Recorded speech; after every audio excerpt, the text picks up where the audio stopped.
Welcome to the Strategic Oracle, the transmission space where timing meets soul and wealth begins with the rhythm. Let's begin.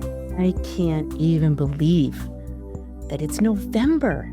Mind-blowing. November starts the year when you look at it from an earthly perspective, because the energies are really, really thin with the heavens. And what that means is that we have more access to our knowing. And so it's not ironic or super ironic, the fact that the oracle card for this month is the knowing card.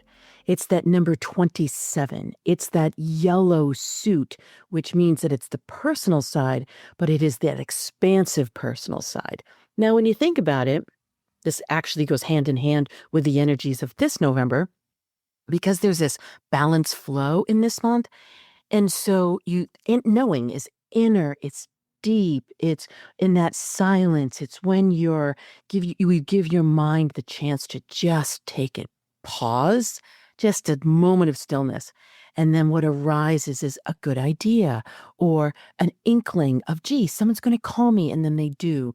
Or, I really think I want to read this book. And then you open it up and it has the exact right message for you in that moment. It's because you give yourself that pause to allow your body and your heart and your soul to catch up with your mind. And this is exactly what the energy is this month. And so we've gotten some forward momentum in October. Some people that I've heard from have gotten blast off. It's been this big, huge opening and they feel things coming together.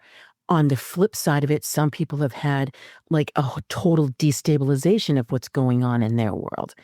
And yet the soul is driving this. And so even though our mind can't comprehend why something's that's happened, whether it's in the extreme positive or the extreme quote unquote negative, the soul is saying yes to both, because the soul and that inner knowing, when something happens, there's no judgment of it.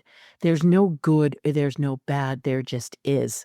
When you have something that's sweeping and that seems to be in that outer extremity, that's when our minds start running amok, whatever side of that equation it's on, right? So if things are going really well, all of a sudden we're like extrapolating like all these great things that are going to happen. And if things are going poorly, we're extrapolating all these things that are going to happen on that side. And it's called the brain swirl.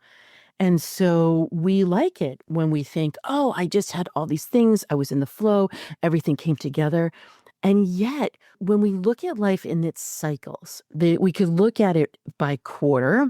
We could look at it by season. We could look at it by year. We could look at it by decade. Or we could cinch it down and look at it in smaller bites. We can look at it by day, by week, by a 3-week or lunar cycle, which is a 4-week. However we want to carve up the year, we want to ensure that our energies are what is driving us. And so in this month of November, we have the opportunity to dive deeply into ourselves. Now, we just had that 6-month block that started this time last year and didn't end until April. And that was annoying, right? Because we wanted to have forward momentum, and that was a big, huge block of time that we didn't. This one isn't that. This one is only a few weeks. And here in the U.S., we have the holidays towards the end of the month. Then we head into the holidays, at the end of December. And so we kind of get into this period of family, friends, taking time off. And so when we're looking at this beginning of November, we can say, maybe we're kind of readying ourselves. Or on the business side of it, are we readying ourselves to get that momentum that we want in Q1 and Q2 of 2026? Because 2026 has tons of support in it. The stars are exciting each other, so they are giving us that momentum, that sweetness of ignition to get going, and we can ride that wave. They're also in harmony, which means that they really are in that flow together. And so when I say balance flow for November, it isn't like every single thing is in that beautiful, harmonious, or stimulating state, but there are lots of things that are. We have Mars that is coming into harmony with Saturn and Neptune. We have Uranus, which is exciting, Neptune and Saturn. We have Saturn, which is harmonizing Jupiter. Now, for those of you who don't know astrology, you're going to be like, that sounds great, Kim, but I have no idea what that means. I'm getting to it. So Jupiter is that beautiful, magnanimous star in the sky that gives us all those blessings. Think of Santa Claus, right? Gives you gifts and all the things. But yet he's in harmony with Saturn, which means there's going to be efforting in there. That's why I'm saying balanced flow. There's the how do I come to be with myself and just for myself? That's Saturn. And then Jupiter happens to be in Cancer. So it's like, how does my heart align with my will and with my mind? So it's like, wait, I thought you just said it's all filled with blessings. Yes, but the blessings aren't exactly like, oh, I'm going to make this target and that target. Honestly, the stars don't care about that. The stars really care about your soul alignment. So when I say that things are in harmony, even when I look at next year, it's in that vein.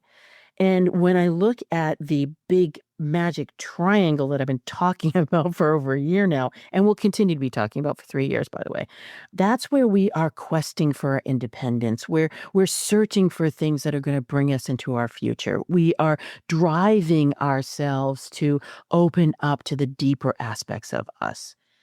Then Mars comes along and gives us energy for that this month. And then Mercury comes along and gives us really good ideas for that. So that feels really yummy. But then when I look at the complications of it, we've got a big fat supermoon that's coming on November 5th. There's a whole nother podcast on that, which will have ritual and whatnot. There's going to be this isolating, serious energy that comes in around relationships and around your heart. And then there's this opposition of, I do absolutely want change, or change is coming upon me. And it might be change that you're like, yay, or it might be change that you're like, crap. And then Mars is there saying, yes, but I am going to give you tons of energy to help you move through it. And I'm going to give you fortitude, and I'm going to give you discipline, and I'm going to give you the strength and the courage and the boldness to say hell to the yes on that. Or Mars is going to drive you to your knees if you fight it. So that's where I'm saying balanced flow, because we can get swept up in the resistance of things that are coming, or we can say, okay, I don't really understand it. I don't know what it looks like. I don't know where I'm going. I can't see around the corner. Oof, it feels really super scary. Or I can just say, you know what? I'm going to have that belief, and I'm going to have that faith, and I'm going to work on my mindset to know without a doubt that this is in my best interest. That's where that knowing comes. Being able to accept the unknown, the uncomfortable, the unfamiliar, and say, yeah, you know what? In my experience, things have worked out. So I can extrapolate that experience to say it's going to work out now. Because we have an unbelievable capacity for adaptation. And let's go into that. And when I look in November, when I look at the big star things that are happening, really what's in the news is that Mercury's going retrograde. So that's going to start on the 9th, and it's going to go until the 29th. And we know that there's the energies that come a handful of days before that, and the energies that kind of take some time to dissipate after that. Now, it really depends on, and I am going to go into sun signs for a minute. It depends on whether your sun is in Sagittarius or Scorpio for this season of Mercury. And generally, it depends on whether you're a Gemini or whether you're a Virgo all the time. Or when we're going into the signatures, Mercury wreaks havoc with wise strategists and intuitive visionaries the most. And why is that? Because we're in our minds all the time, right? Whether we're in the intuitive visionary kind of going the flow and wanting ideas to fall from the sky and really beautifully loving all that ideation, or whether we're wise strategists really relying on our intellect to drive us forward and to get the results that we want. they're both mental. And I mean that in the best possible way. And so because of that, Mercury comes, he's the mental guy, right? And he comes and he's like, I am going to flick you bloody, right? I am going to make sure that you are so incredibly frustrated. There's going to be travel frustrations. There's the Sagittarius. And then there's going to be communication. Hello, Gemini. Hello, Virgo. It's going to be around work. It's going to be around how you show up. It's going to be around how you experience things, your big ideas, those strategies that you've had in place for so long, the philosophy, the approach that you use, even the value set that you have become so familiar with. Mercury is giving you the opportunity to shake it up, to say, is this still true for me? Does this hold my best future energy? And if I have this quest for freedom and originality and go in my knowing, am I really still aligned in my zone of genius? Have I given over myself to doing those small tasks that should be delegated to somebody else? Or am I following it somebody else's method because it just seems like it's going to be easier because it is tried and true and I haven't really found my right trajectory? And it seems like they have the answers for sales, or it seems like they have the answers for connecting with people, or LinkedIn, or they're using AI in really great ways. I'm not saying any of those people are wrong. I'm just asking you to ask yourself whether they're right for you. And if they've been right for you, do they continue to grow? Because this is a tremendous growth scenario that we've been having for the last few years. And that's where the uncomfortable comes.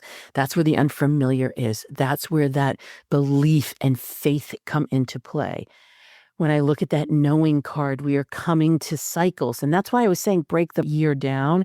And whether it's 4 weeks or 3 weeks or it's 6 weeks or it's a quarter or whatever, the cycles are moving so fast. We don't want to be chunking it out in really huge blocks because we are being asked to be super nimble and super flexible. And why are we doing that? The stars are driving things faster and faster so that we will accept change, so that we will understand that things work out when they're changing. We will then lean into and say yes to the unknown. That's what all this is about. And then there's Mercury saying, he's a little trickster. He's like, well, I'm just going to just like shake you up so that you really can't find your footing and you don't feel like you're making any progress, because I really want you to sit back and I really want you to ask yourself some really fat, huge, big monster questions. There's Pluto. And Mercury is shaking with Pluto, hanging with Pluto in a really supportive way, but it's Pluto. Pluto's all about unconditional love. And so do you love yourself unconditionally, no matter what your bank account is, no matter how many followers you have, no matter what the last quarter has been like, no matter what your business looks like? Do you really, really believe in yourself? Because Mercury retrograde then drops into Scorpio. And Mercury is always the canary in the coal mine. Next year, we've got a Mercury retrograde that Venus retrograde sits right on top of, and they're both sitting in Scorpio for the entire time. Now, the last time we had Venus in Scorpio was 2018. It was the fall of 2018. And at that time, I really opened up all the Persephone energy and really looked at the dark side of the moon. Just to kind of give you an analogy, yes, it was Venus, but it was just opening you up to this tremendous question of, am I validating myself and in command of myself in complete sovereignty, or do I need people to give me that external validation? It's a massive growth opportunity. Mercury will always give us a handful of months, if not a year, look before something big happens. That's why Mercury retrograde, I love that he's like in the mainstream and everybody's like, I'm like, don't travel. Don't sign a contract. That's great. They're not wrong, but it's like, man, you're taking like the one shot, 1, 2, 3, simple, easy soundbite when it has so many more gifts to it. So November is a gift. It truly is. And so when I look at it, there's an opening of potential here. This is where you can ask what the greatest aspect of you is and then say, how am I bringing this forth in my life personally and professionally? And when we're looking at the tools that came in magically, it's the owl with that knowing card, the owl who can see when it's dark. the owl who has tremendous wisdom, the owl who is a bird of prey who gets exactly what she wants, the owl who is massively knowing and has access to ancient wisdom. And then this crystal that came in is jade, the softening of the heart, the melting and dissolving of any conflict in relationship, that beautiful opening of your creative aspects of you. So Creative Superstar, this is a really wonderful month for you because there is such richness in the creative realm. For you, loving alchemist, you love this time. This is that deep, dark, intense kind that you can drop into your knowing. And so have an amazing access to your own inner wisdom during this month. Why strategist, as I said, not so much. You want to do strategy. You want to put all the things in place. And November is the time, if you haven't done it already, but I'll be honest with you, wait till the beginning of December. Things are just going to swirl. Just kind of stay in the question. Intuitive visionary, you kind of adore this. I know you see people kind of slipping around, but you can super help them. So go ahead. Same thing with collaborative explorer. People are not understanding the relationship aspect of things because things aren't working the way they were before. And you're the one who has all the answers. Ruling warrior, you kind of are in that wise strategist camp of, oh, for crying out loud, I want to make some progress and it doesn't feel like I am. How about if you just recalibrate what the expectations are and work on something that's really, really going to provide enrichment for yourself and over the next year? Like literally it's creation time. Go produce a product and then you can just make bank on it next year.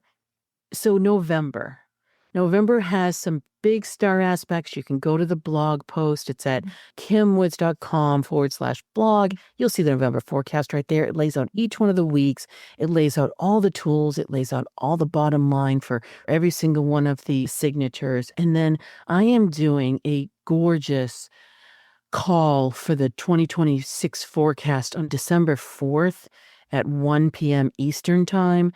Go ahead and go to the show notes and there'll be a link and a code right there for you and sign up. You're going to want to go. There's going to be a guide with it. There's going to be bonuses with it. There's going to be so many things of goodness because there are so many things of goodness in 2026. And then there is this one shocking star energy that links back to 1989. And so that's a hot minute ago. So you're going to want to hear the timing on that. So November is delicious. Let's just remember, November is absolutely delicious. So, as always, thank you so much for listening and sharing with friends. And until next time, happy soul tidings. You've been listening to the Strategic Oracle, where success isn't scaled from speed, but from soul. If this stirred something real, follow it. Apply for activation, enter the vault, or pause right here. Integration is leadership too. Because the truth is, you were never meant to chase the timing. You are meant to become it.